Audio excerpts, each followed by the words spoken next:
In the quiet corners of our lives, where shadows stretch and silence presses in, what do we hold on to? We often speak of faith as a light, a beacon in the darkness, a shield against the storms of life.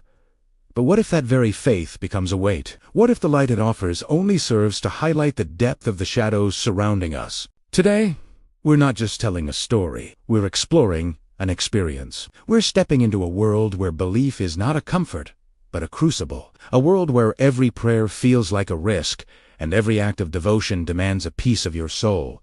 Imagine a room, stripped bare of all but the essentials. The air is thick, heavy with unspoken fears. The only light comes from a single, flickering candle, its flame dancing nervously as if aware of the encroaching dark. In T's space, faith isn't a grand chorus of hallelujah. It's a whispered plea, a tremble in the hands clasped in prayer. It's the silent bargain made in the dead of night, a promise to keep believing, even when every instinct screams to let go. This is the landscape of psychological horror, where the monster isn't lurking under the bed or behind the door. The monster is within. It's the doubt that gnaws at conviction, the exhaustion that weakens resolve, the fear that what you're holding on to might be the very thing that breaks you. We redrawn to these stories because they reflect a profound human truth.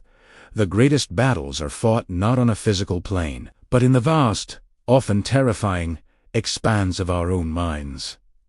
Consider the visual language of this struggle. We don't need jump scares or gore. The horror is in the subtlety. A hand that shakes as it reaches for a sacred object. A face etched with the lines of sleepless nights, caught between a sliver of light from a window and the overwhelming darkness of the room. The camera moves slowly, intimately, forcing us to confront the characters' turmoil. We see the conflict in their eyes, a flicker of hope, warring with a wave of despair. The very symbols of faith, a cross blurred in the background or the gentle glow of candlelight, begin to feel less like sources of comfort and more like reminders of a heavy, perhaps impossible, burden. The sound design is just as crucial. It's not about loud noises. It's about the oppressive quality of near silence, the low hum of an unseen source, the faint, indistinct whispers that could be prayer or paranoia, the distant, echoing footstep that might be nothing at all. This sonic emptiness creates a sense of isolation and immense pressure. It's the sound of being utterly alone with your own thoughts, your own fears, and a faith that offers no easy answers. The threat is never seen, only felt. It's a presence implied by absence, a danger that looms in the quietest moments. In stories like this, faith is transformed. It ceases to be a source of protection and becomes an act of sacrifice. The central conflict isn't about overcoming an external enemy. It's about the internal choice to persist. It's the decision to keep walking a path, even when the destination is uncertain and the journey itself is excruciating. The character isn't fighting for a reward or for salvation in a traditional sense. They are fighting to simply maintain their belief, to hold on to this one thing in a world that seems determined to rip it away. Why does this resonate so deeply with us? Because we all understand what it's like to believe in something against the odds.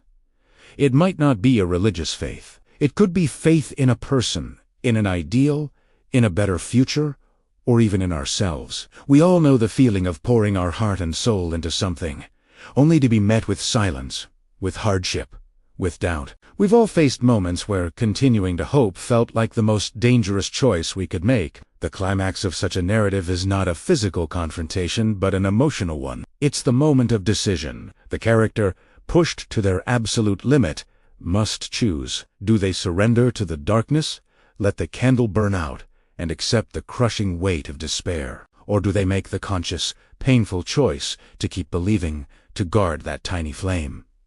Even if it offers no warmth, no immediate comfort, only the stark reality of their sacrifice. This is the essence of devotion when stripped of all its glory. It's a raw, painful, and profoundly human act. This is what defines the cost of devotion. It's the understanding that true belief isn't always empowering. Sometimes it's draining. Sometimes it demands more than we feel we have to give. And sometimes the only victory available is to not give up, even when every part of you wants to. The story ends not with a triumphant swell of music, but with a fading of light, a return to darkness. But something has changed.